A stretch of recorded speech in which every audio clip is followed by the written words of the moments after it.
You really gotta work on strategy. You gotta stay consistent. You being signed and you not getting 100% of your money, that's gonna make you work harder.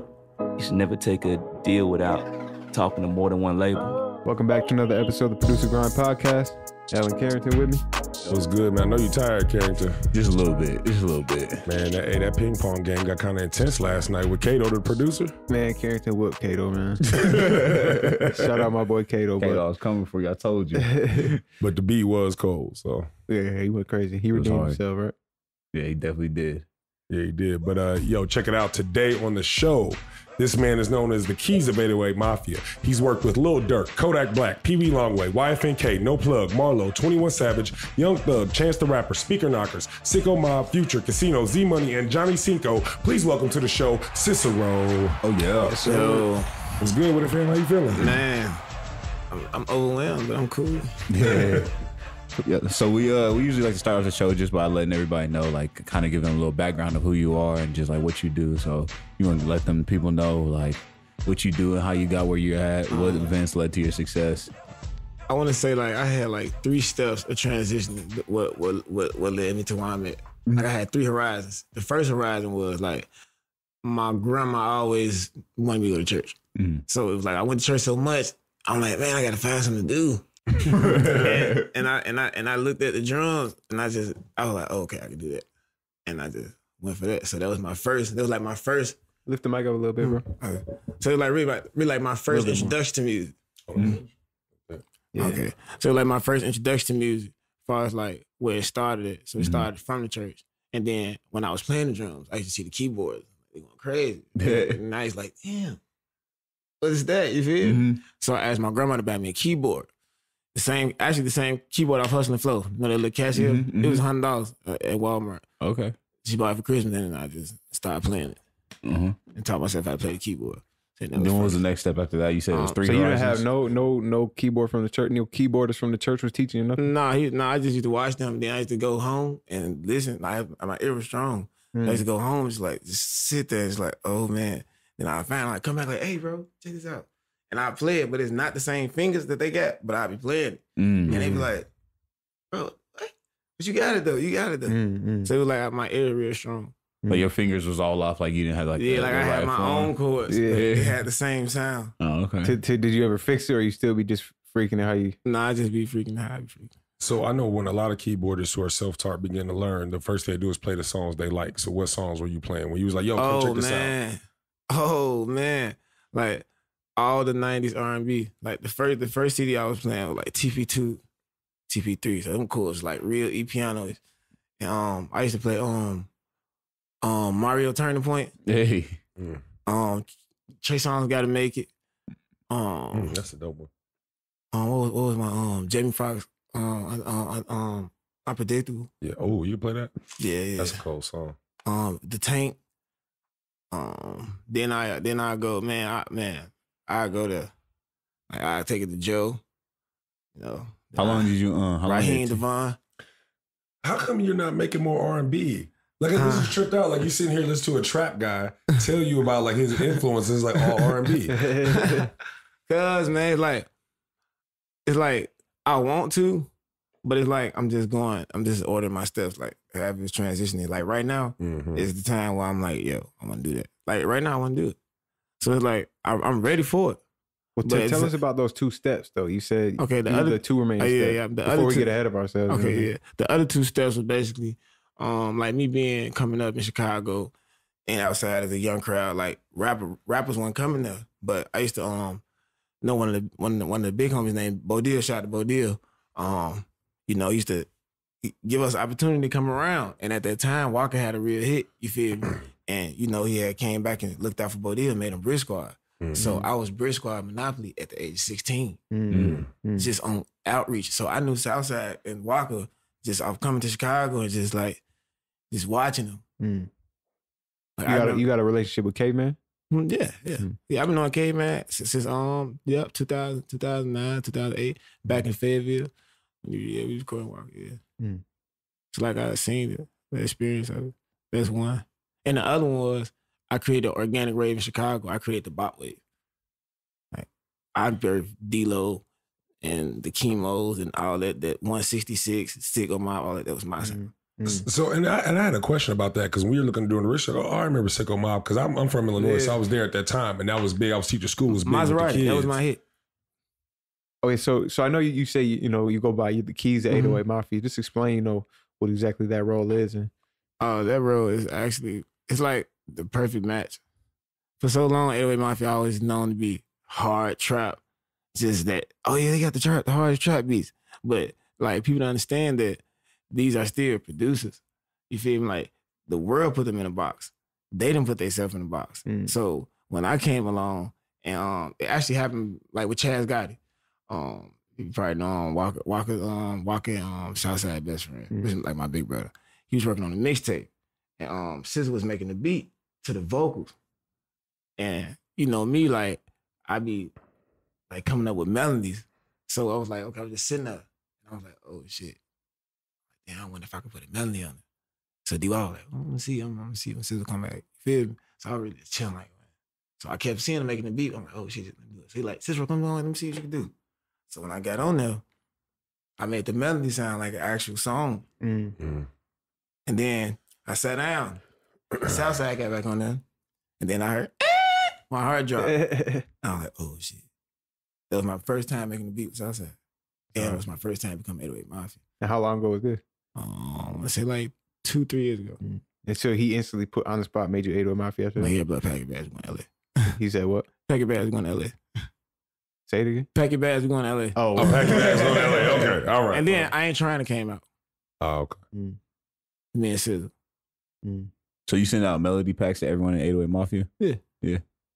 I like to keep everybody working. Like everybody get a different sound. Everybody get a chance to work with me. So like everybody has their own little skill that they do. Oh, hell yeah. So essentially, you're kind of like an in-house designer for 808.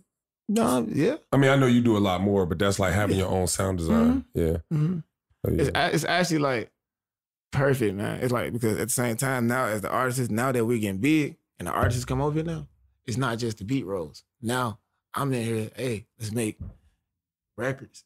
So now we actually monitor half of these projects that's coming out. So really like, you feel me? It's going to be way more than just 808 Mafia producing. The 808 Mafia is stepping up and controlling and trying to get these hits. Yeah. And we seen how you worked last night, you and Tre Pounds. Yeah. It's like he had his own personal little MIDI loop creator like with him. He was over on the computer just pulling threw up the drums on it, right? That's what I'm saying. All he had to do was throw the drums on. Yeah. How do y'all operate the business? Obviously when you're making records, but when you're doing the loop pack thing, how do y'all do that from a business standpoint? We so family, like we are brothers. We just share it, just bust it down. Like when we care, like if you'll be up, I'm like, hey, put a sound on it. Just put a sound on it. And then you might send it off and you might just play it and it might get plays because we ain't really sending it off to nobody who's not gonna put it out. So it's like, you like, hey, you put that over there? All right, cool. All right, well, we got some money over there. Like we get money with each other. Like DY got people I don't know. Fuse got people I don't know. Cicero got people I don't know. Tre Pounds got people DY I don't know. TM got people that we don't know. So every time we get up, it's somebody new that we know. Oh, I got this person over here. It's like who got first dibs? It's like really just being the first thing. Like I got first dibs. Everybody like really just we not selfish. Like bro, I got this artist pop. Come on. That's when you'll see all this hubs. If you notice, you got to watch us. Everybody do their own thing. But when you see that little time, you know something happening. So what are some of your most notable like ones that you've what's what I'm saying Contributed to? Yeah. Man, the Hendrixx album, the new Illuminati, like we worked so hard on that because we did 1,000 beats. Oh wow. And then one came out. You know what I'm saying? How many did he record to? Oh man, every last one up. Like Future don't leave beats up. So that was just my time of trying to find how I was gonna break through. You feel me? At the same time, cause like I'm a melody person, and at the same time I'm like just coming in. So I was like, how they gonna know it's me? They know it's me because it's the sound. Future knows it's a different sound. Like bring the soulful sound. It's a soulful sound. So that's me to bring the soul. And you were able to be in the studio with Future? Yeah. Okay. How long did it take you to get like from when you started playing keys to where you was like, okay, I'm pretty fire on the keys? Like three summers. 3 summers? Were you just in the summertime or were you doing it year round? Year round. Yeah. But I say 3 summers because that's when you don't have nothing to do. Yeah. So it was like a lot of times people, it's like when You just gotta balance what you put your effort into. They always say you put 100% in, you get 100% out. So at the same time, I was monitoring what I was putting 100% into. Like, people would get up and then want to go, man, I want to go outside. Yeah, I'm finna go walk to the church right fast and see if the pastor there and see if I can go in there and work out. Yeah. I be working out, sweating like 1 to 5 and 1 to like 12 o'clock to like 5. I mean, I just steady playing organ, go out and stay playing drums, stay playing organ, then go home, play and I just listen to radio and just play every song on radio. That's how I really learned. Just listen to the radio too? Every song on radio. I wanted to play every hot song. I ain't want to play no bullshit song. I don't want to hear no bullshit beat. I wanted that shit. So that's kind of like the same thing Earl was saying when he was on the podcast, is that he was working at what, Dollar Tree or Dollar General. He would listen to the pop radio all the time, and that helped him on the keys. I wanted that shit that you couldn't get. That's why I made beats. Because as me being, I was an artist. Like, if it still is to this day, but God bless, the production has already taken off, so I'm going with it. But at the same time, I didn't have no beats. But I was a certain type of artist who was actually a good artist. So I'm like, what the fuck is them beats that's coming on radio? This back when SoundCloud was coming. So everybody stayed down SoundCloud. Everybody stayed down. I was downloading, buying beats off SoundCloud. I was paying $250 for beats, all type of shit. When the real hip hop beats and shit, I'm like, what the fuck the beats that's coming out on the radio and the album? Yeah. Them one of the beats that we kept. I'm like, where's you that couldn't sound? You couldn't find those beats. Where's that sound? So you just decided to make your own. Man, bro, I gotta make it. Gotta make it. Your story, or rather your style, reminds me of when I hear it. Obviously, Cassius comes to mind, but also Scott Storch comes to mind. And when I think of when you were saying those songs on the radio, I know that was a big part of Scott Storch's sound, where he's able to make something you wasn't hearing quite on SoundCloud. Yeah, so it's like I want to make them. I want to make hits, like that shit that you feel like, oh, what the fuck is that? Like the Sierra Mike Will. I don't know what track you're talking about. What's it? Get into you.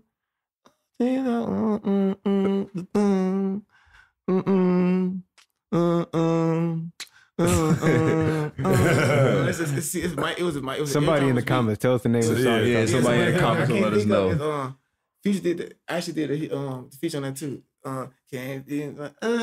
It's like body. He's in doing the whole time. You never knew Mike with and drums they can do that. You feel me? That was a big step song. So you saying like, is 808 Mafia now looking to get like outside of just rap music? They're looking to get pop music, everything. Hell yeah! Have y'all stepped into like the EDM world? I know Waka has been in that. EDM world. like Cicero been messing with Marshmallow Head. Oh, okay, and, that's a big artist. Like I was messing with he's from UK, actually a trap UK rapper. Rapper? Yeah. I forgot that name, man. So many people. But yeah, we over there with Gizzin. Gizzin takes a lot of our expanders. Like, I love Gizzin. Like that's one of our 808 Mafia brothers who from overseas. Yeah, no, we had him on the podcast. We viral over there, like, just off Gizzin. Like, he's a sound designer, right? Yeah. So, in addition to making beats. So, hell yeah, like, Gizzin created that gap. Yeah, he bridged that gap. So let's go back a little bit. You know, when you said you were in the studio with Sizzle for the first time you made a beat, and he said, "Pack your bags, we're going to LA." I feel like there's a lot of producers listening right now. Like, that's like a dream come true. Like, man, and that seems like a movie. That's like a movie scenario. Like, it don't even happen like that. I feel like it was perfect. It was well deserved because it was a fair exchange. Even though I knew him, it wasn't like, oh, I knew him. I was knowing him and wasn't like, you feel me? Like, to actually be put on the spot, like, that's to producers. Hey, you better be ready. Like, all that sending people beats and all that stuff, you finally get to your favorite rapper, get to your favorite producer, and you get on that spot, you better show out. So it was like, I was ready, and I was glad I was ready. That's why you got drafted. Yeah, I got drafted. So like, and DY was like, man, perfect for 808 Mafia. You believe in the law of attraction? Yeah. You think that played a part? Yeah, yeah. And what I see there is I see you having the skill set to build the relationships and get in the room, right? And then having developed this skill set on the keys, right? And instantly, I don't see it as like a movie scenario. For some people, it might be, right? But it's like, oh no, Sizzle saw your value immediately, right? And that's one thing we talk about is building value in yourself so that other people are able to see it. But people don't understand how I got in that room because I actually was a producer and I actually was an artist too, but I was engineering Sizzle. You see, that's why I always be telling these producers, they don't want to record nobody. Cicero made it because I recorded everybody. I volunteered to help. 75% of my career was free. That's why I'm able to say them names. And I can call them and give them my beats and say, bro, rap on this. Facts. And now it's to the point, I call them, I don't even want to give them a beat because I know you so much. I just really watch you just make it, bro. I just record you and then trap like a whole month. And we did Ezra did 3 in Little Mexico in fucking like a week. And the shit went out and I was like, oh, you feel what I'm saying? Like that shit to me, I'd be like, whoa, shit, I'd be cool with that. Like I like the upbringing. No, that's dope. We talked to a lot of producers that, you know, have come up through engineering, you know what I mean? And the opportunity that comes never with it. know which way in. Because I engineered Jeff Gordon. Jeff Gordon? Yeah. Like the race car driver? The song that he had dropped in the same way. Oh, that's what I was like. I was like, what, he rap? Nah. A lot of songs out like probably, right, Cicero mixed. A lot of projects I probably mixed, mastered. Shit. And to this day. Yeah. That's dope. So speaking of Cicero, I myself, I lived in Chicago for a few years, so I'm pretty familiar with the name Cicero. But you know, as soon as we heard that, you know, that kind of rang a bell for me. Like, how'd you get your name? I got my name from actually the people in my hood, but it was actually I used to dance forward, Chicago juniors. Yeah, Forward used to be like called Terror Squad or whatever. So my homie used to see me every time. He's like, man, it's 2 Seans. He calls me, hey bro, what's up, Sean? He's like, who? Hey, Sean. But every time I seen him, he seen me on Cicero. And every time people see me, they'll see me on Cicero. Cause that was like my area. So it was to the point like, he called me, it's Cicero. So then we went out south and they like, hey man, y'all the Cicero. And I was like, what? Then females came like, hey Cicero. And I was like, what's up? You feel me? He's like, it's not that bad. From that day on, it was a battle for the name Cicero. My boy Donzel, he had already had the name Cicero. You feel me? Because he was trapping. You feel me? They just gave me the name Cicero. And then I had created a tag and the bot wave made the Cicero on the beat. And it was like, that's Cicero. So pretty much put your claim on it. Yeah. After that. Yeah. That's what's up. How do you feel about people that false claim 808 Mafia? Because I see so many people on Instagram, and then you go check the Wikipedia, and it's like, I don't see your name here. Man, I feel like you should first off do what I did. Just work hard. You know what I'm saying? Like, and it's like, it's one thing to rap something, but something that somebody built and to put your name on it. All right. And to sell collabs and beats. It's kind of disrespectful, not to me, but to the creator. So it's like nothing I could do about it. Like, it's cool to see you want to be a part. I always embrace all the producers. Like I embrace everybody. So it's like I be down there feeling sorry. Like I didn't like the quietest kept. I done dealt with a fake 808 Mafia member. You feel me? And was like, then did songs. I'm rocking out. Like, you know, man, it's my boy. Hey, did I call again? Like, hey, shorty, man, I ain't telling about, bro. Who is that? I'm like, y'all ain't go out there and tell me he was gang. Because, you know, that's what you be thinking. Because some people get stamped. So you don't know if you got stamped. You know what I'm saying? Because it's so different people that you don't know at the same time, you don't know what somebody been told. Like, you got some people that got family. We got families. I got cousins. If I'm 808 Mafia, they 808 Mafia. Yeah. So if they going around these little young producers and they like, hey man, my cousin ain't Mafia, man. You know, you one of the top members, man. You 808 Mafia. We 808 Mafia. It makes sense. They like, bro, you real? Then I come make a beat with them, so humble, and I ain't talked about nothing. We just so kicking it. And it's like, Cicero fuck with me. Yeah. Now I'm going on, and you 808 Mafia.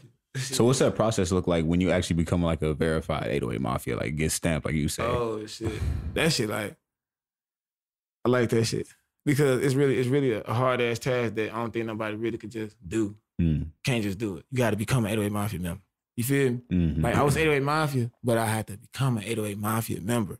And I used to always be on Sizzle ass, like, man, what's up, man? You know what I'm saying? I thought the shit was gonna fall out of the sky. Like, you feel me? After that day, oh man, that's another thing. So I thought it was time to go. I had to work. You feel me? Then I had to really, really, really work because it's 808 Mafia. So them songs that's coming out, them beats that's coming out, you better get one of them big persons, that shit better come out. So I had to like really, really, really, really like grind for it. Many nights, like up be long way 10 in the morning, making beats. Like, bro, I'm tired. I'm finna leave. No, turn back around. Come on. Like, just feel me? No, what's the structure like with 808 Mafia? Like, is it who's at the top and then how does it work? Like for anybody that doesn't really know. Sizzle is the boss. But he's not what everybody think. Sizzle's so legendary, it don't matter what we do. Can't create another Sizzle. He birthed us. Facts. So he's the founder, and then who's he working with? Like, how did that whole? I think isn't a common misconception that it was Southside and Lex that formed AOA? Yeah, it was a formula. But at the same time, it's legendary. You feel me? Like, at the same time, it created me. I used to watch 808 Mafia TV, bro. Mm. You get it? I used to watch Lex Luger and Southside and them, bro. So it was Lex and Southside that started it. Yeah. And then Lex just fell back? No, I don't think he fell back. I think he wanted to be Lex Luger.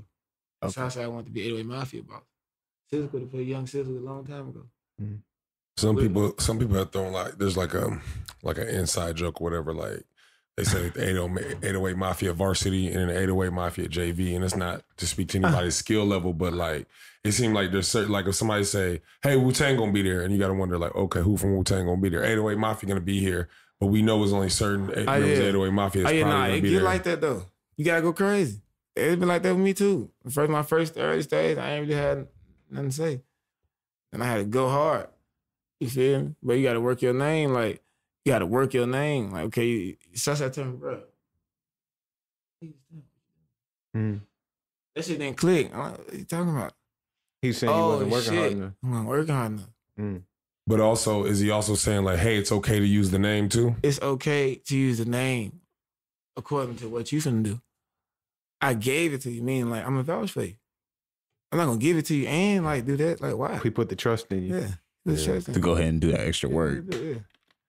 So you have this like crazy large IG following, right? And I want to say, but you also get good engagement because it shouldn't be like that. But it seems nowadays we see so many people like they have so many followers, but like no engagement. We just noticed like you got a ton of engagement. So how did you build your audience and how do you keep them engaged where you got so many people like clicking and commenting on your stuff? I bet everybody that I know that's with my following, I'm hands on with. From these the little producer that might say, little baby Sizzle 05. I talk to them. They be in my DM, I talk to everybody. Anybody I meet, I actually fuck with them. So at the same time, you know me like I know you. So like I show all these people the same respect on theirs just like they do mine. You saying you do that on social media as well? On social media. Yeah. So at the same time, when I was coming up, they supported me. So all these people are just people that's just, it's just growing and growing. I take my time with it. I go out of town, I might meet 50 people. Then I go work hard. I just told y'all I make beats, I'm going crazy. So when I leave y'all gonna see me in the studio. It's 2 weeks going crazy. So you gonna tune in and guess what I'm gonna do? I'm gonna give you a little, what I do. I like that. See, here's somebody that understands like, okay, I'm about to have a new audience. Let me show them something new. You know what I mean? So you probably, if I would guess, do you ever like recycle content or like, hey, this is a dope thing that I got new people that haven't seen this shit. I should show it to them again. I do, but I more so say the shit people don't say, and they fuck with me because of that. So people look for Cicero to go ahead and say that shit they thinking about what's going on musically in the grind. Anything that's grinding or anything about somebody coming up, I'm the king. I feel like I'm the king of the struggle. I go become anything because I fucking made it with it. You tell me I need money, I didn't take no money. I left Chicago with a fucking Greyhound ticket, my mama computer, and look where I'm at. That didn't cost no money. It cost faith. You know just effort too. Just effort, yeah. Grind. I put 100 into it. Like it's times I didn't go to sleep. Like I went to the club for a whole year just to find that drop. Cause nobody want to rap on my beats. And I'm like, bro, Cicero, you ain't got that drop, man. What the fuck is that drop? I went to the club for a whole year. And I became a club member too. So I'm like, what made me dance? But that's why I got something different to me now too, because I know what made me dance. Can you talk about that a little bit too? Because that's something I experienced and a lot of people experience that when they get down here, it takes time to catch the sound. Oh, yeah. Talk about that. Oh, yeah, it takes time to catch the sound. Because circus, first of all, you trying to really just force your sound. Atlanta has a system. And at the same time, it's really a vibe. They teach you how to, like, you come in, you vibe. It's like, ain't no music sheet, ain't no nothing. It's like, you feel that? Like, when I came down here, even when I was rapping, he was like, bro, you vibe. And I'm like, oh, shit, they really mean that. You know what I'm saying? So it's like, at the same time, you getting that boost. Atlanta give you hype. You can get hype, you can go crazy. So if you just hype an artist up, you can go in the booth and go crazy. That's like the same thing you was talking about yesterday when you said when you was making music, it's all feeling. And as soon as you start thinking, what did you say, like a scientist or something? Yeah. You can't feel, man, you numb. You feel me? Like you can feel that shit. Like, man, so certain shit. I mean, I'm so, man, I think Kanye really don't got nothing on my scientific. I'm talking about, I hear some shit, I want you to keep it. Like, I don't even know what you just said, but the way you said that shit sounds so fire. Keep that. Mm. That's what I be on. You know what I'm saying? So with the to bring that feeling out, what are some of your favorite chords or like your favorite keys and like chord progression? Look, you know what's so crazy? I don't even know, but I know one thing: C and D works for everything. C and D sharp, man, works for everything. And I'm gonna tell you one thing. I'm gonna tell you a trick, a Cicero engineer trick. You know, I do magic. You feel me? Like in the engineering world, they know. Like you feel me? C and D sharp, minor and major for every beat. The best auto tune. I don't care what beat you put on. Mm. C and D sharp, minor and D flat. Don't go past that. You might could bump an E. All that B, G stuff and people you gonna be in one key. Mm. How can I play in one key and play all these songs? Mm. That's a gem right there. So that means you put your own self in the box. You can transpose. Sometimes I transpose one beat. Like, remember that? You seen that beat that got transposed? Mm-hmm. Whoa.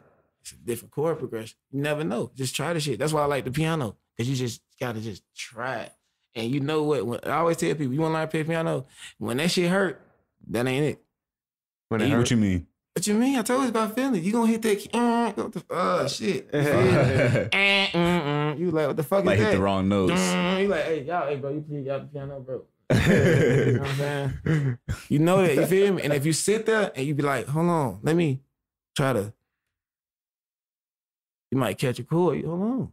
That's how I played. Like, oh, that's not bad right there. I played. That's how I learned how to play. So I was like, what was that? So I stay right there at that one chord. I'd be in the house stuck right there. You see yesterday I didn't move my head. Like when I catch, so sometimes I come across chords. Like that's why I'm glad like God gave me that gift. I don't know, I just be playing. I'm like, oh, fuck is that? Like, I don't forget. I got the mouse right here. Right, I got there. What hand that was? Just keep that hand there. Keep that hand right there. So you wasn't on like, oh, I need to go get a piano lessons or I need to go on YouTube and just be like, take notes and study it. You just really base it off of feeling. I started playing every radio station and start learning some shit because I'm bored. You get it? Don't nobody want to do this. They say, what the hell you going? I'm in the house.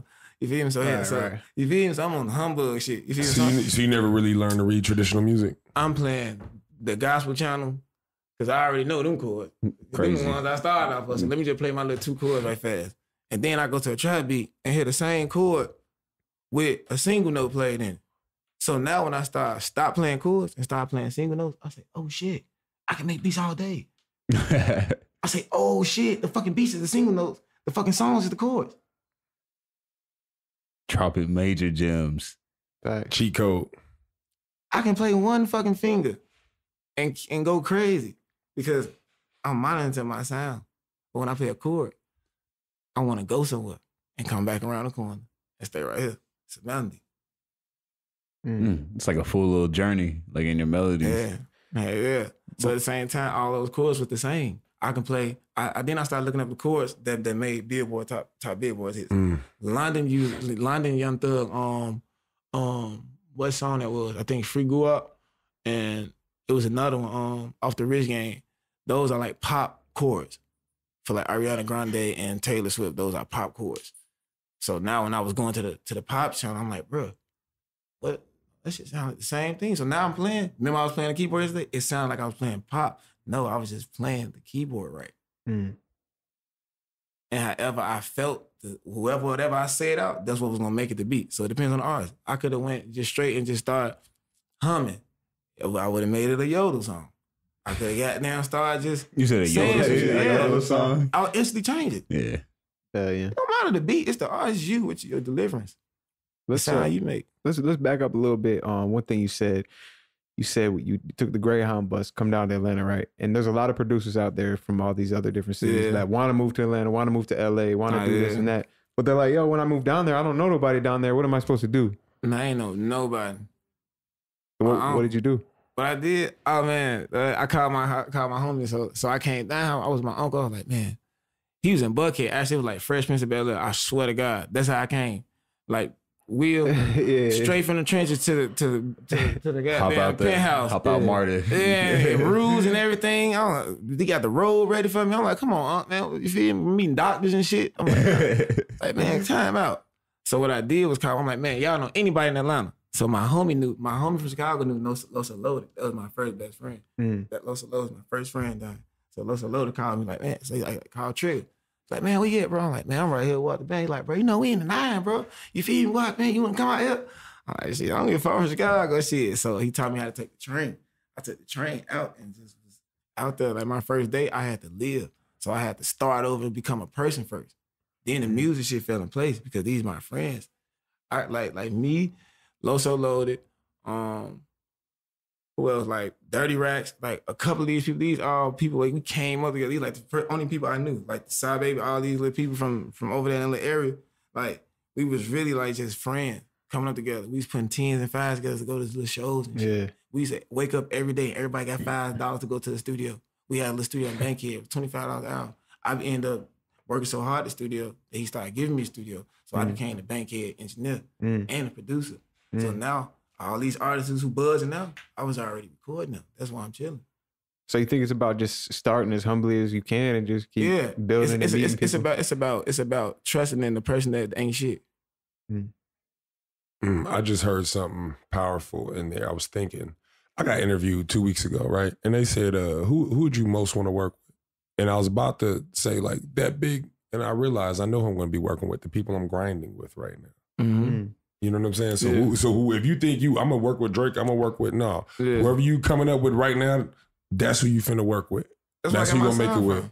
If I was never like really doing music with my homies in Chicago, like my cousins, Chris, they call him Frelo and TJ, if I wasn't really like making music with them every day, I wouldn't have been practicing so much because they didn't know what they're doing. I was just so much of a, I'm going to show y'all how to do music. So they pushing me so much off me just coming to the studio, they trying to learn everything. I always want to learn everything. I took that chance. That's why I be telling people too, I made a sacrifice and I knew what I was in for. You feel me? So at the same time, I'm like, damn, all right, this is my purpose. You feel me? I ain't even gonna worry about shit. I'm just gonna develop the art. I'm gonna be there for them. Like half of these artists, bro, we be up late nights. Cicero, what I need to do? Bro, you need to go to Say Cheese, tell them to do this, go out the band. We finna wake up the next morning, you finna stop smoking, we finna get some ice bar jury, we gonna do that. We gonna go to LA, we gonna get down, have this person link up. Like, this is what I do. This is the part I play with these, you feel me? Behind the scenes type. Yeah. That's a real every producer. day. Every day. Hey, bro, you need to go to the studio. You tripping. Cinco, I swear too. Hey, bro, I was a fan. I sent him a paragraph beat when I first came in. I sent a paragraph, like, bro, I want to help you. This when I wasn't shit. Like, first when I like, I sent a paragraph, bro, saying, I'm like, bro, please, goddamn, let me goddamn, please, bro, I got the sound for you. Kate ended up telling him now, like, oh shit, Cicero admire you, bro. Like, hell no.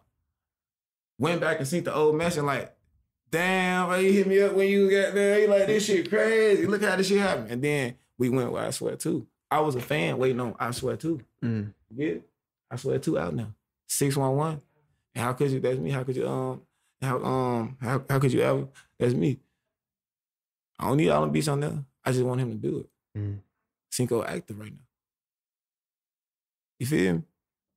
Like, so it really sounds like when you first made the that trip down from Chicago to Atlanta, the first thing you really need, the first step is just building relationships and just being a person. Yeah, just for real being a person. I want to go somewhere and they want to go somewhere. So at the same time, I know what I had. Look, y'all don't know how to do this shit. You feel me? And everybody acting like they want to record y'all. We outside hanging, so y'all my homies, so I'm a part of this shit too. So it's really somebody finessing me too, because I want to rap too. Or shit, I want to make some beats and something going on. So at the same time, I just played the whole road. I stepped up and learned how to engineer because when nobody engineered me and the guy, and we were spending too much money. So I can't stop from thinking like that when I get over artists. So I think with the relationship building, a lot of people, come to Atlanta and expect like, oh yeah, I'm gonna be in the studio with They want to get paid. I'm gonna be in the studio with Sis, or I'm gonna be in the studio with Zay. First off, they don't do their research.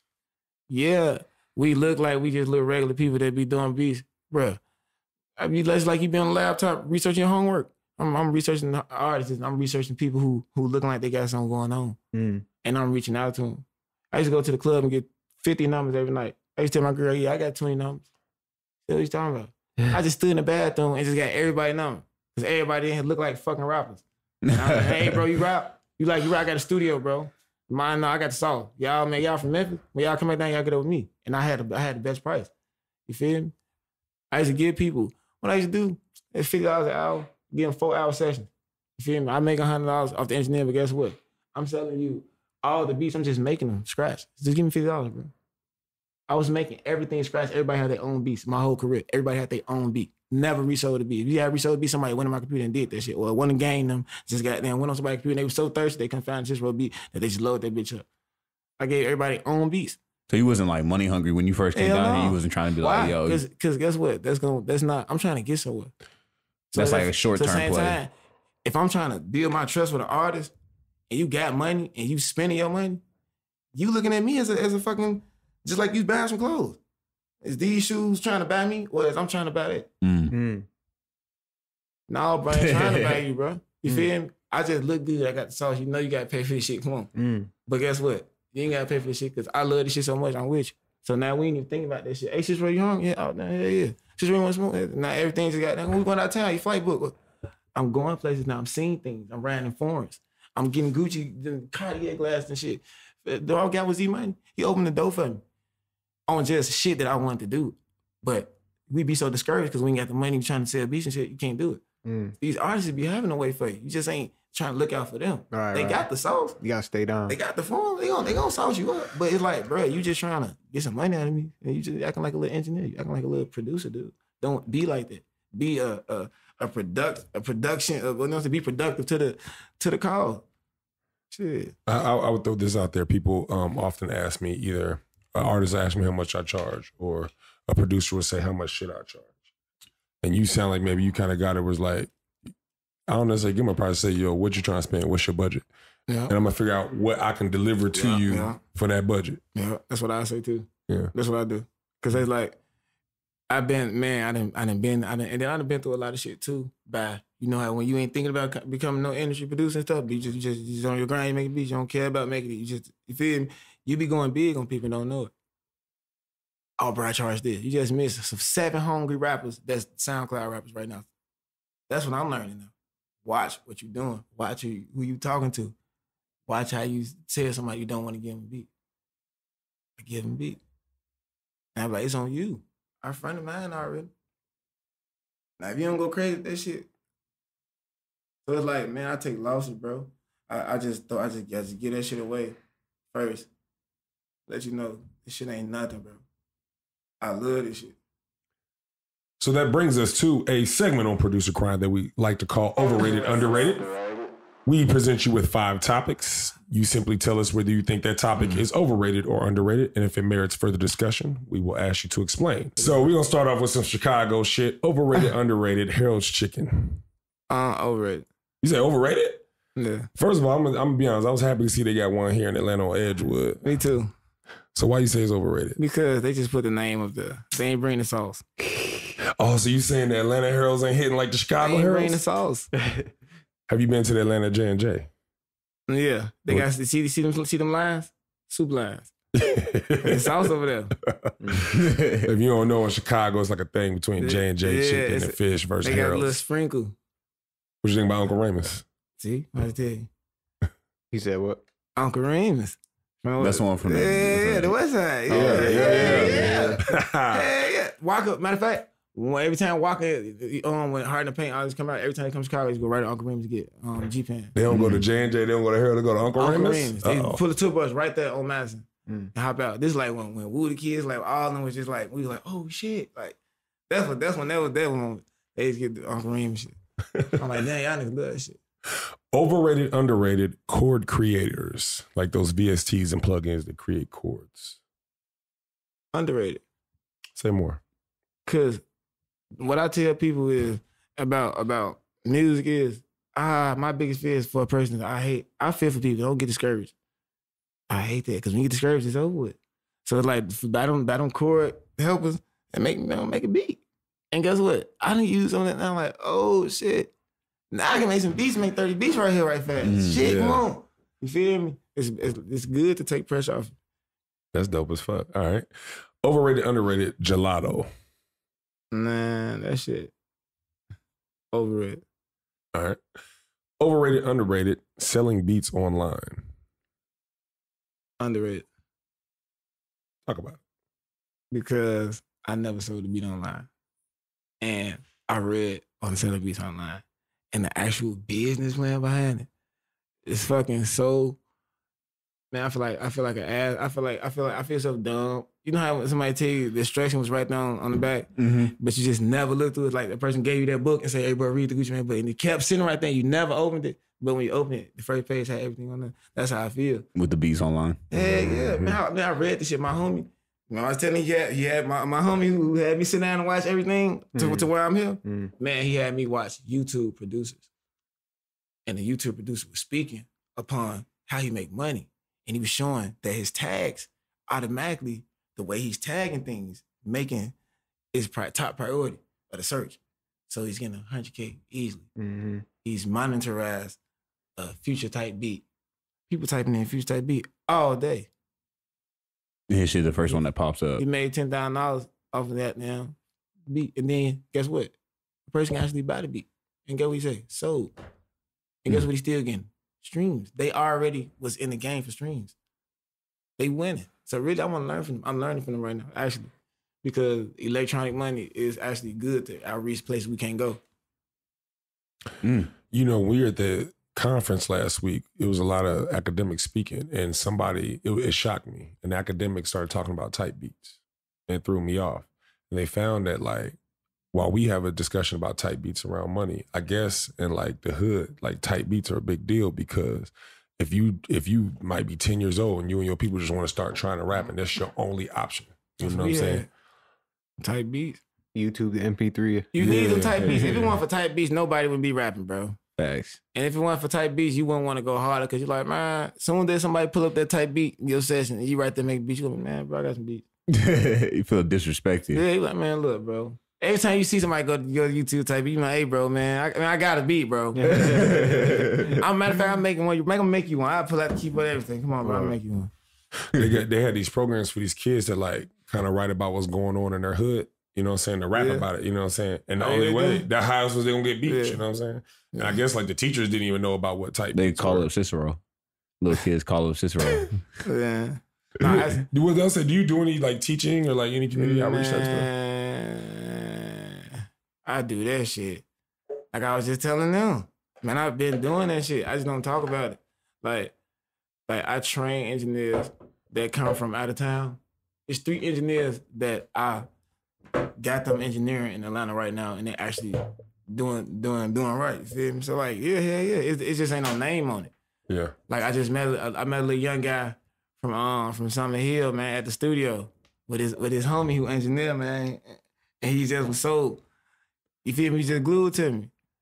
That's a student. Yeah. So I took him around all the way he needed to take him around. And I did shit like go on his page, stop him, go on there, do little shit like that, follow him back. I write comments under all the up and coming people. I don't care if I'm not that big. I do shit like that. That's the way I teach and give back. I give back all the time. I'm paying all my dues every day. That's good energy. Gary Vee says if you give him more than you get, you always gonna be winning in life. Wow. That's fact. So, lastly, on Overrated, Underrated, Tekashi 6ix9ine.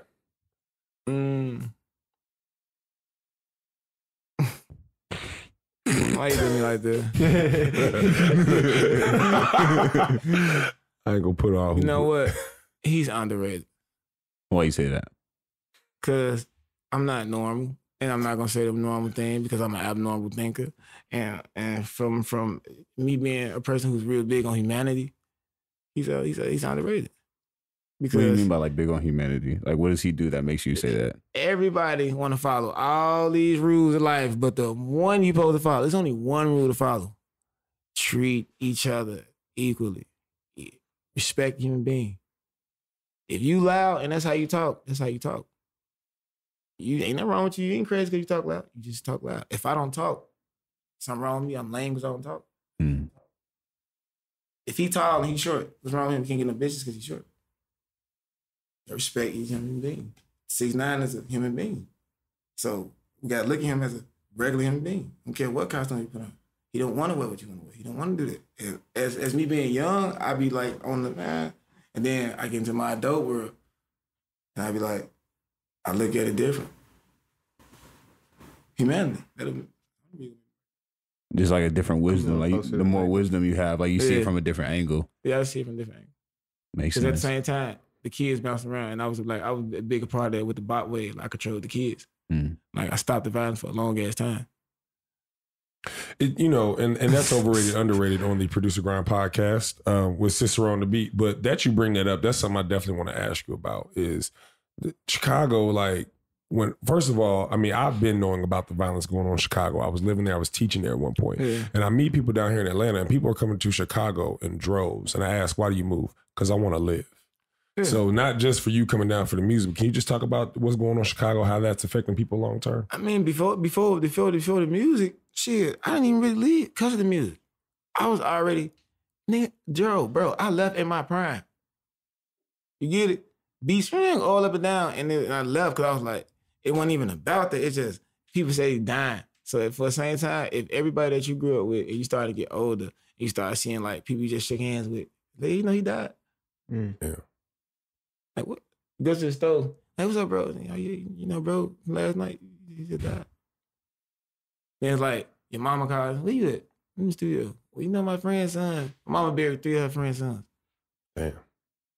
Then the last incident, I had gotten into it with some family and some friends. And that shit was like... You was kind of in the middle? Hell yeah. Like, they stole... I opened the door for my little cousin to be in the studio. I left to go take care of some business. I guess they was on their young rowdy stuff. But they reasons, they wanted to make some money to go to a show, to get to my outfit. You know, the people, kids, I always think that's the reason, but I respect it, but I don't. But at the same time, being that age, I respect it. They took my homie laptop who had shot videos and recorded the funerals, and they say they take that. When I leave and just take that and they gone, and they call me, hey, bro, ooh. So now this is the person I'm in business with. So I got to come back to the business, and it's my homie, but these my family. They put me in a position where I'm like, bro, I call their mama like, auntie, woo-woo. I said, I'm gone. Because that situation right there. And you trying to feed people. Could have got myself, we could have got something, you know what I'm saying? My homie could have felt like I helped him do that and just did something to me. That's how I work in Chicago. People don't think about the if he did. Like, I didn't call me bitch. I'm in tool hell. Nah, he the one that started. Nah, it wasn't him. It was him. No, the one with the dread. Like, any little thing. So speaking of Chicago, you know, kind of when it comes to the drill culture, do you have a connection to its roots? What's your connection to Lamb Ron or 300 or O Block? Oh, man. My connection was E-Day. So I'm original Chicago, like, music person. Like, so at the same time, like, when I was doing my thing on the West Side, I was going out there to mess with E-Day when Keith was staying at his house and stuff like that. So I seen them grow. Like, by them goddamn getting into music and really goddamn, like, actually standing up, I fuck with it. I'm just from out West. So, like, I fuck with them being out South and putting on for Chicago and hell. So, like, when I be in LA and shit like that, I fuck with all Glow Gang and all of them. Like, I appreciate them opening the door because guess what? They make people automatically grasp to our music wave. So I got a good connection to that shit because it controls the way that's out now. The gang shit. So what does Chicago look like today? Who are the hottest artists? Who should we be looking for? Who's next? Man, don't have me do that. Man, I can't do that. I can't do it. But you're gonna leave somebody I'm out? too important to Chicago as like hands-on right now. And me speaking on me being in the industry, it might be some people that want me to speak on them that's still finna come up. So I don't want to do that. You know what I'm saying? I feel like right now, the fact that I done came in and I made it in dough, everybody gonna make it right now. That's why I go back. So I'm working on people projects and stuff like that. I'm finna like open up a Chicago's Got Talent so people can win actual project to get mixed because they ain't got no money for it. So it's like, okay, cool, I'm just gonna give it back to you. Just win. Just go hard. It ain't gotta be no big ass like showcase shit like that, but the fact that you just win just to get your mixtape produced, so I don't feel like I'm wasting my time. So by me being in, I'm just opening the door. Like I started a distribution with Empire so I can talk about that. Wait, was you not supposed to talk about that? It's like you know nothing slip by me. Like, Hold on, player. It's like this some shit that my mama say, cover your ass. And it's some shit that they say, nobody ain't never made it and goddamn want to get back and come back. I did that shit and I'm sitting back chilling, watch everybody say, man, nobody from Chicago really trying to open the door. That's an umbrella. I'm a producer. If I produce a project and distribute your music through the publishing company, you're registered. You can make a streaming check on that. So now what I did, I opened up a record label with the distribution so I can put their music on Tidal, Apple Music, give them a distribute day. You feel me? And you can actually make money. I can pay you a check. I'm gonna get you a check. They can't give you a check. Now, you can't register your music. The distribution companies, like, are they doing something to guarantee plays or some shit, or is it? No, see, one thing about it, I'm glad it don't work like that no more. So what's really the difference between working with them or just working with like DistroKid, TuneCore? We can't contact. Can you like, it's like this. I do this shit like this. I go on mymixtape.com. I can't even get them log in. You get it? So I gotta go through somebody and pay some shit. Who got that contact where I can just sit down and say, hey bro, I'm trying to do music. Can y'all just upload it? That's all people need. Music is making it off that shit being hard. That shit ain't making it off what you put behind. It's people putting millions behind these weak ass songs every But I day. mean, for DistroKid, for $20 a year, you can put unlimited music out. But your song, it's like you want to make money, or do you want to be an artist when people hear your music? I'm not about the making money part because it's gonna come. I'm about getting the opportunity for people to hear your music like they playing their music. People not making hard ass songs because they getting discouraged because my music can't go on front page live mixtape. But guess what? When Cicero found out that you can drop something, you can be on recent and still be known. You could pick up 5,000 goddamn streams. But who gonna give you that contact? Because we all rappers. You feel me? We producers who only want to make money. Who thinking about this shit? I'm thinking about this shit. I don't care. I'm blessed with 5 talents. I don't care about that shit. So I ain't got nothing to do but help. So it's like, I'm gonna put you on with him, he gonna charge $2,000. And then you gonna go be discouraged, your mixtape never come out. That's on my heart, because I wanna work with you and keep on saying, this real fuck with me, man. I be feeling that shit, bro. As much as I go up and come back down, I be feeling that shit. Like, I can't get people a beat. Like, you know what I'm saying? Now I can't. I be like, man, that shit feel right. What can I do? All right, well, I know somebody who got a log in. Hey, bro, charge them $100, drop their little singles on Spirilla. Now that's for all the upcoming artists. It's just little certain shit you can do. I ain't gotta do no big ass distribution, but guess what? I can go get your music put on Apple Music so you can go tell that girl, stop playing Drake, put my shit on. You sitting right here playing my shit on Apple Music too, sweet. You feel me? Like my artist from Clark Atlanta, he used the school. What's the name of the artist? Young YNS Tolly. Okay. Tolly. So what he did was he used the school way. Colleges and shit? Yeah. Everybody's already paying attention to him. He was playing basketball. So by he seeing me doing the music way, he just took the route to get his music put out, how Lil Baby know how anybody put their music out. So everybody looking at him like, boy, you done popped out. That's why all these new artists is coming from, bro. When they figure out how to put their music out, that's why he popped. That's why I dropped the tape. I was like, everything I'm doing is Project X. I'm practicing on myself. So when I come tell you that this shit gonna work, I'm telling you this shit gonna work. This is the formula. I dropped my tape, we did 20,000 a week. Whether it sound good, you see what I'm saying? It was organic. It just happened, you see what I'm saying? See, that's how I know you get money, because one common story I see in Atlanta is, well, damn, he did that for you. How do you do that? Well, he did it for himself. And you learn how to do something for yourself, and then you start realizing people like, hey, show me how to do that. Show me how to do that. Yeah. And it's kind of a good storm because you get a chance to help people. Yeah. And then like, don't charge them a ton, but charge them a little, a little something. You know what I mean? So, all right. So we saw that you had a single when you were rapping that was produced by SpeakerKnockerz. Is that correct? We saw that in the research. I think that was Kid Wonder. Okay, so wait, did you rap? Yeah. Okay, so talk about that part of it. So I really rapping, like, I'm cold as hell. Like, I really like got the sauce. But at the same time, it's like, man, it's like being, I can't say LeBron. This shit deeper than LeBron. This shit like, I gotta go, I gotta go, nigga. It's like, man, bro. I wanna say Mike. You know how hard it is to say, I know I can make 50 shots, but I ain't finna take them. But I'm finna win a game with everybody. Everybody know I'm finna come out here and I can make 100 shots. They know I'm the magical player. I come run up on this motherfucker. Bro, you motherfucker know I come in this bitch and make 10 beats, 10 minutes, come in this bitch and play all type of shit, make an R&B beat, pop beat, trap beat, make 4 songs in 10 minutes, mix the shit, and goddamn all that. But I be feeling some type of way about that because that's too much. So this the shit I deal with having all these talents and these gifts. I feel like, nah. So, bro, let me show you how to rap. So I feel back. Like, I want to do it, but I keep becoming a bigger part. Like, This some shit that people gotta step up to the plate and be like, okay, do you want your money or are you here putting this shit for a purpose? I got a seat. I didn't know I just found out I got a seat in this shit. See, I'm growing into my seat now. Now I'm probably gonna be executive producer. But if I just kept talking all that, man, I want to rap. I did that. And I discouraged every rapper that I was working with. And they were like, damn, Cicero finna start giving me the beats. It never was like that. But guess what I want? Man, I used to rap, man. I want to do my, but it discouraged everybody. Cause they thought they know I finna go crazy. I think that's where Ye fucked up at. And I don't want to do that. Cause I don't want all the rappers looking at me like them. Cause that's the difference I got between rappers. I'm a rapper, but I'm a producer. So guess what? We're not in competition. Never. You my boy. I'm here to help you. Don't you ever feel like I'm against you. Cause guess what? I'm not a rapper. On my time, I'm a rapper.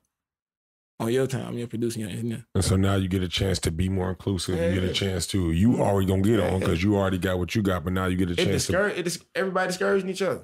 You know when everybody go hard, we don't get nowhere. So what's the solution then? Stop going hard. Let somebody else go hard. And just let them have their shine. Let somebody else have their shine. Today, not my time. I done rap 15 songs. People keep going to the studio letting that same person rap every day. And the person with the Southside behind him steady playing. And then he make a song, now he hot, and then you mad. No, just let everybody get a chance. Why people can't get a chance? This my thing. Why? I'm doing it. I ain't got shit, but I'm giving motherfuckers a chance. Why people that's doing this shit for real can't give motherfuckers a chance? What's gonna hurt you about giving a motherfucker a chance? Answering they text, answering they tweet, getting on the song. It's gonna hurt you. You get on weak ass songs anyway. You not hot by getting mad at other people's music anyway. So why you won't get on one of these young people's music and turn yourself back up? That's why they not getting turned back up. And they want to complain about the sound that's out, the beats that's out, the fucking engineering that's out. That's fucking you. So what would you tell somebody? Like, what would you tell like a young artist, just like more of like a moral code to live by? Like when you get into the rap industry, like what's the code to live by? Like be humble. Like what would you tell to them? I would say be humble to a certain extent. Be humble to the things that like the fruits of your labor. You ain't got no fruits of your labor. So you can't walk around feeling yourself. Gonna fuck yourself up. So I say be humble to that certain extent.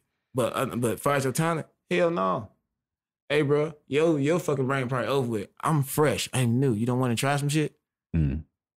Anybody who don't want to try some shit is a problem. Because guess what? Everything that's the first always a go. That's facts. Southside tell me that shit. About the Hurricane, look, bro, anything that's the first is gone. So like the first come out tomorrow with the yellow goddamn banana on his tail with the apple on that bitch, he gone. Like we just cut off somebody's head. Nah, they cut off somebody's head. And on live, Sizzle and Icy Narco. We gave his the artist name Head Patch. You get it? Right. He had one patch, they cut all his shades, all his hair, and shaved everybody, left a dot. It created the artist. Yeah. Head Patch. Now I looked at him like, oh, that shit fire. So you're saying like when it's the first thing it's gone, what you mean by like you say like I ain't really You ever seen the artist named Head Patch? Nah. Right. So if he put him in the studio with Cicero and Sizzle and we give him a song, shit gonna be hard. You gonna listen to Head Patch. That's what I say. So you're saying like if it's the first thing, it's gonna catch everybody's attention. Oh, okay. No, the first to do something. First to do something. Yeah. It's gonna be the good. Okay. Why you think ain't nobody going number one? I thought you said like the first person. Don't overlook that. Like the first person to do. I thought you were saying like the first person to do someone is like kind of like that sacrificial like lamb. Like they're not gonna catch it, but someone behind it might catch it. That's what I was thinking you were saying. Just the first to do anything. It could be a little switch up. Well, I think there's a little bit of that too, because I'm thinking about what Thug was saying last week about how he was talking about I created the way. Yeah. Nah, that's what I was thinking bro. more. He did. See, people gotta stop doing that, man. It's like a burden you gotta carry to be. I agree with what he said, like in large part, just because he took some heat that, when he wore that dress, it was a lot of heat that he took. But now people can do stuff and they just won't question it. Oh, he must be like. It's like he's expanded the borders and everyone can play. Why is that so okay? You feel me? It's good. Why is because that he so already okay? did it. Right. He already did it. You know what I'm saying? So now that's lame. You get it? So now it's like just do something. That's why we have a lot of fucking blog news and a lot of not enough music. A lot of what? Facts. Blog news and not enough music. They got a thing saying, can the producer get paid? Yeah, when they stop talking. Bro, you too wise. I can't handle all this. You got too much wisdom. Can the producer get paid when they go rap and stop acting like they activists like this is the NBA game at the end? Facts. And you want to do ESPN. Everybody want to do ESPN. Facts. Why y'all want to keep doing ESPN? Would you go ESPN so I can get paid? Because I just sent you 40 beats, bro. It's been 3 months. You ain't did nothing that we supposed to do. So guess what? How I supposed to eat? I just paid for my Ubers to go back up to your studio. 2 weeks. I'm paying for my food. because I'm here to work. It's a job. But I'm waiting on later because I told you I'm gonna trust you that you got me later. That's why niggas stop making beats because people don't hire niggas later. Soon as you get your stuff on, they gone. Nighttime, everybody send me some beats. What happened to your producer? You know what I'm saying? What happened to the person you was grinding with? Mm-hmm. How you gonna forget that this motherfucker got down? You think that happens more often than not? Yeah. Oh, God. That happen all the time. It's happening right now. Guess what? Look, man, it's a genocide right now. We killing ourselves. Producers killing producers and the artists. We killing ourselves, bro. And that's why I'm glad I like 808 Mafia, bro, because we just have fun. Because even though all that shit be going on, we still having fun. So when the music come out, it's like, oh shit, them niggas over there still making hard shit. Oh shit. Well, that brings us to one particular segment of the Producergrind Podcast called the Factor. In the Factor, you have 30 seconds to answer the question. To answer the question or topic we give you. You cannot stop. You cannot say or ah. You can't stop longer than 1 second. Get ready to set up for this shit. The Factor with Cicero on the beat on the Producergrind Podcast. Cicero, are you ready? Yeah. Cicero, you have 30 seconds. I fucked up already, see? Cicero, you have 30 seconds to describe all the things you did with your first big paycheck. Ready? Set. Go. I flew all the guys out of town and showed them their favorite rapper. I gave my grandma her rent for 2 months. I took care of all my older aunties and my grandbrothers. I took care of my little brother and my sisters. I spent all my money on all the family. 15 seconds. That's what I did. I blew it on the family. I take care of my family. 10. I blew it on my family. I take care of my family and my kids. I blew it. Nah, you can't repeat yourself that many times. Got to. I still respect it. That's the best shit. I don't care what, yeah. I blew that shit on my family, boy. Y'all gonna see what this shit do. Yeah. Now I'm cool. I can go do it one day. See, that's crazy. We had a follow-up question that was going to say, hey, so what would you have done differently? But shit, I think that's the best thing you could do. Most definitely. Always get back to your family. Yeah. Family first. Cause now, the shit that I want, it ain't fucking with my work no more. What you mean? I'm telling you real shit. Like, now that I did that shit, now that I'm more of a family man, I don't care about going to the club. Oh, okay. So now, I can be in the studio the whole weekend. And like, it was the weekend. Weekend's past now. It's like it's like getting you like more straight and narrow. My grandma's house that's been sitting there and I went two states. Bro, I had some vans on from LA to Chicago to Atlanta. I had supposed to went back to LA. I had moved to LA. Then I had left LA, went to Chicago, then came to Atlanta and went to Miami and came back to Chicago and went back to Miami, came back to Atlanta. And I left I had these vans on because I didn't go back and get my shit. But I was working so hard. I wasn't buying what I need to buy some shit for. So I started getting like, oh shit. It ain't really about me coming to the studio, Doug, and I'm in this bitch, I'm working. So I done got the vans on. I done went to 3-4 cities and made vans with these vans. I just changed and I found some shoes at my grandma's house. These at my grandma's house. I watch people, you know what I'm saying? I'm learning this little shit now. So when that shit, you feel me? I ain't got that many habits. And I hang around people who don't care about their music shit. So it's like, it tone you down. They'll sit in the house and watch all the shit on TV you'd never think about. And you just, now you want to make some beats, like, fuck it, they'll make some beats. You getting through these days that we be so in a rush to. You watching Instagram, like, I need change. Yeah, we do, but if I went around him, just chilling, think about shit. I ain't thinking about it. Oh, shit. So what do you think? What's the biggest difference between Atlanta culture and Chicago culture? Oh shit, ain't no difference. No difference? It's a perfect match.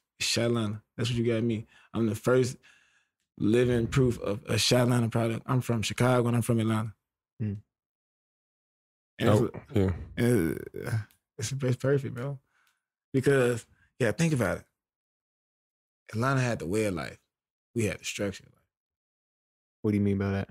It's how you do it, but this how we gonna do it. Good cop, bad cop. One thing that I've always thought about in Chicago, Chicago is really segregated, right? So it's like all the black people on the west and the south side. And there's so many opportunities historically that were denied to black people that are readily available in Atlanta, that have been readily available for years, decades. And so in addition to finding a newer little Chicago in Atlanta, I also have found like a little Jersey. Yeah. I fuck with Jersey. See, it's like this. I done been in these places. I stayed in Jersey too for a month. like and Nutley, working with Water Music, publishing company. They actually taught me how to do the EDM shit. Oh hell yeah! You do EDM? Yeah. Talk about it. It's like I do it on my like the shit I make on my You say own you do time. EDM? I do everything. Yeah, that's I his shit. That's your shit. Yeah, but it's like I be wanting to catch a real vibe. Like, I'm trying to learn how that shit gonna upset. You know that when they get, you know exactly. I know what you're talking about. Transition points. It's but crazy. Far as like getting that shit started and the basic of that shit. Hell yeah, I love that shit. I love that shit. Yeah, you gotta show me some of your shit, man. For real, I love bro. I love EDM, like trap EDM. Like, you gotta put me on that. Actually, yeah. Really, I want to get into that shit. Fuse actually is one like from LA Mafia. Mm-hmm. Fuse doing it. Oh, for real? Word? Yeah, hell yeah. Mayhem. He's fucking with Mayhem. I don't know, Mayhem. That's EDM producer. Mm. He's fucking with somebody else too, but Fuse does EDM. I done heard some of his shit. Did TM do it too? Yeah. Oh yeah, he came to, but I didn't see him for the Fuse because I was in the studio with him and I seen him actually do that shit. And I was like, bro, you just really just. Yeah, it's crazy though. You did. It's crazy. Like, that's what I want. Like I want to do the whole like shit. The sound, designing the sound waves and everything. Yeah. That's what I'm saying. Like I like making beats now. Like I love that shit. Well, shit. What's next for you in 2018, man? 2018. I'm coming out. Pause, man. You got reload that. I need some more context, please. Hey, look, I was thinking it, but I was like, I'm gonna let it slide. I'm coming out as an artist. But on some fun shit, I'm gonna come out with all my artists. They don't know it yet. It's like a mixtape situation. Yeah, I'm gonna come out. I feel like it's boring. They boring right now. As a producer and as an important producer, I can say this. Like we can say this. Like they fucking boring. It just I'm doing that. So like Sizzle rapping, that shit was just so fun in Miami. Sizzle being a rap, bro. It was like, oh, I was so hyped. I was like, bro, you finna rap, bro? He was like really making hard ass songs. So I was imagining, like, oh shit. Nah, Sizzle really be going hard though, bro. Producer rapping, but just to have a thrill to it. See, not trying to go more than like most of the time though. I don't know, something about when a producer starts rapping, I don't just automatically gravitate to it. They gotta really go hard, like to really catch my ear. Yeah, because you got some that try to prove a point. It feels like a lot are trying to prove a point, to be honest. But you got some that make it hard for me to come out. Like, why I don't come out. I think about coming out all the time, but it's like, I'm too important right now. I get time for him to come out. That's why I be like, what's wrong with Ye? I don't get him. Ain't that supposed to be the top producer we supposed to be looking up to? Yeah, I need to check him. For real. Check him. He tweaking. I'm putting everybody on, like, me, I really love music. I really want to become this shit. Like, I really want to be a fucking superstar producer. Like, you feel me? I really want to be a hit-making producer. I don't care how long it takes. I told myself it's going to take 10 years. I'm on probably like the 9th year on just starting. So now this is another reset button because now I'm in. So now I got a whole another 10 to go. I feel that. Shoot, man, we definitely appreciate you pulling up, man. You definitely dropped a lot of gems for us. Before we go, I had a quick question. Like, what's your spiritual like habits daily? Like, what's your spiritual habits? So, like, you do anything like a routine or something? Oh, you want to see my gun? You know, everybody be having their straps in the studio. No, I mean spiritual, like, you know what I'm saying? Everybody, I got the strap. Whatever holds you down. Shit, all right. My bag. I take my bag to the studio and I put it in the middle, or like I put it by the shit. And it's a Bible and I don't open it. I don't open my Bible. I don't read it. I don't touch it. I feel it. I put my hands on top of it, the words come out. That's dope, though. I can feel that. Because guess what? We're all one. You can't tell me nothing. He can't tell me nothing. He can't tell me nothing. We can't tell nobody nothing until that person come back and just tell all of us, I said something. So until that day come, it don't even matter. We just got to rock out. So at the same time, rocking out with my brothers and my sisters. Humanity. We all equal. Give a fuck. We equal.